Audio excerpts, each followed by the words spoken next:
So the first trailer drop for the Sonic movie today, and I gotta say a huge congratulations to the team, because this is the first time I've never been able to make it through a trailer. It looks so cringy and bad. Couldn't make it through. Couldn't make it through at all. And an extra special congratulations to the person who thought the most suitable piece of music to put in their animated hedgehog trailer film for kids was Gangster's Paradise.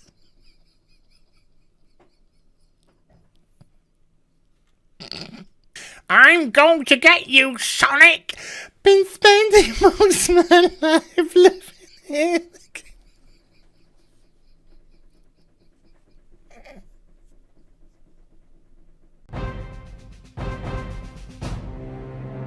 Hi everybody, it's Az here from HeelvsBabyface, moving my sandwich out the way. So a few days ago, I did a video about Anthem, and I did a video about how 50% of its audience had left the game. Now, to put that in context, I wasn't talking about 50% of its whole audience. No. It's significantly more than that. I was referencing an article, a survey that was placed on the Anthem Reddit. So you have to understand that people who would go to a forum, to like an Anthem Reddit, something like that, are most likely your more hardcore of that franchise. So it's the audience who is more willing to stick with it. An audience that's more willing to be forgiving because they want to play, all that kind of stuff. A more positive audience, shall we say. And the survey was for those people. And it was 53% of those people who said, I've already gone. So you just imagine what has happened to the casual audience for the game. I think if you're looking at total, since its official release, which was on the 22nd of February, yeah, it came out on the 15th on Origin Early Access, but its official release was the 22nd of February, so it's been out for 2 months and a week. If you were to take that into consideration, I think that the game has probably lost 95% of its audience, if not more. I think 95% minimum. And I'm going to be referencing this article. I'm not going to go into this article. I just want to reference a certain segment of it. It's by Paul Tassi from Forbes. Go check it out. I've linked it in the description box down below. Check it out in its entirety. But it seems now that since they announced the delay of the roadmap, it seems that people have just had enough. They're just done now. Because also last week they announced that their roadmap for April and May, which they'd put up on their website, approximately 95% of that is delayed. And we're not saying delayed a week, delayed 2 weeks. We're talking about delayed with no date attached to when anything is going to happen. All they managed to release was a stronghold. And that's it. Another stronghold. And the problem with that is there's no real point in running strongholds. Because, there's just 3 of them and now there's 4 of them. And the loot system in the game... Anyway, never mind. What I want to go into is this here. Is the fact that now Anthem is having problems, massive problems, even fulfilling matchmaking teams now. And Anthem has virtually no content. It has virtually no content. From what I can understand, from what I can remember, feel free to correct me in the comment section if I'm missing anything.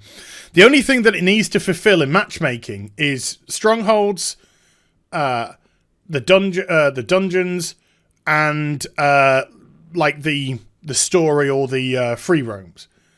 They're the only things that need to be fulfilled when it comes to matchmaking. And so it's not exactly vast quantities of stuff, and it can't do it. It can't do it.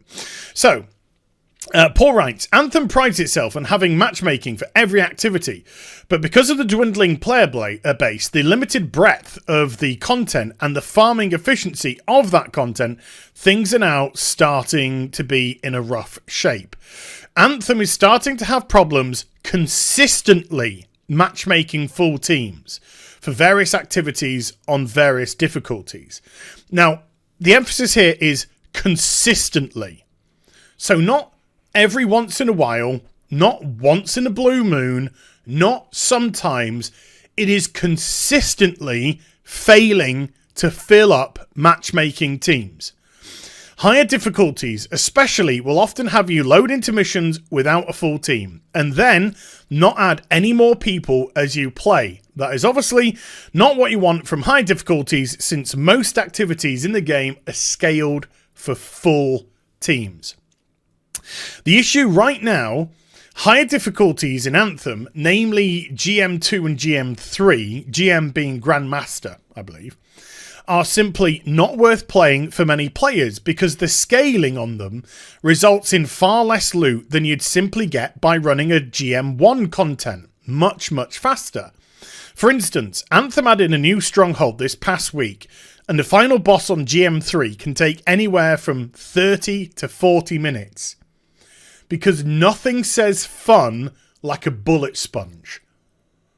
Remember Destiny and the forums and how it was full of people saying, "Dear Bungie, we love these bullet sponge bosses. They are so much fun."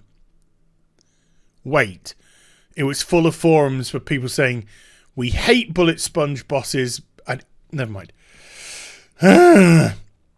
You could probably run the entire thing, boss included, 2 to 3 times on GM1 during that period. And what he's trying to stress here is when the loot drops at the end, you'll have a chance of getting legendaries. So you'll have 2 to 3 more times, 2 to 3 more chances of getting legendaries by doing it on GM1 than doing it on GM3. And the fact that it doesn't really matter, where you say, yeah, but GM3 is a higher difficulty, so you're going to get a better thing. Well, it's all randomized. It's all randomized, so it doesn't matter jack at all. Because the stats are randomized, so the chances are, even when a legendary drops, you're not going to get the item that you want. You're not going to get, or if you get the item that you want, you're not going to get the stats that you desire.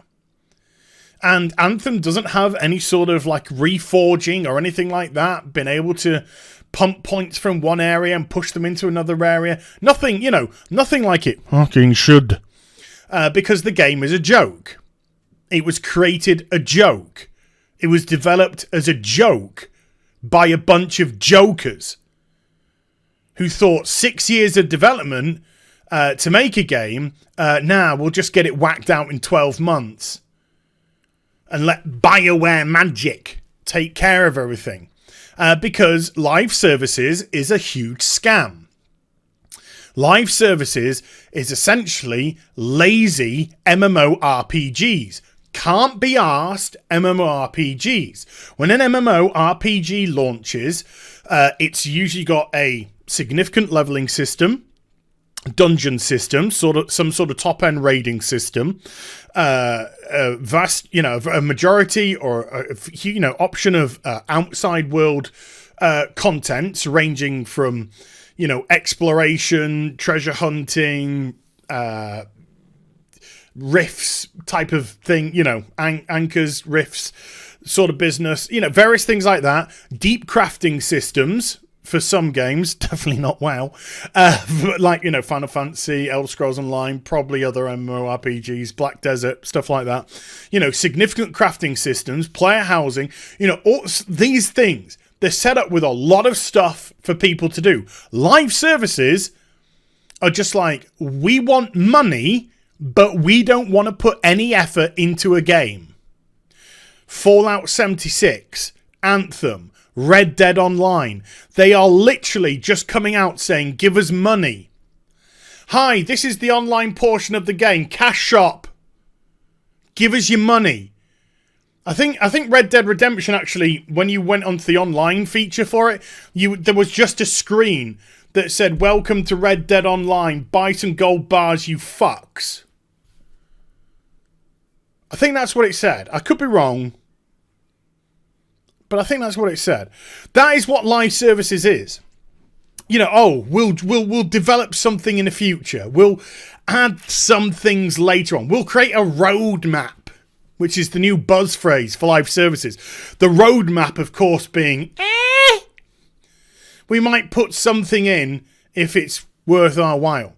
And live services seems to operate off the function of, we just want to capture a bunch of whales. If we can capture a bunch of whales that just invest a truckload of money into live service, we don't care how many people are playing, as long as we get.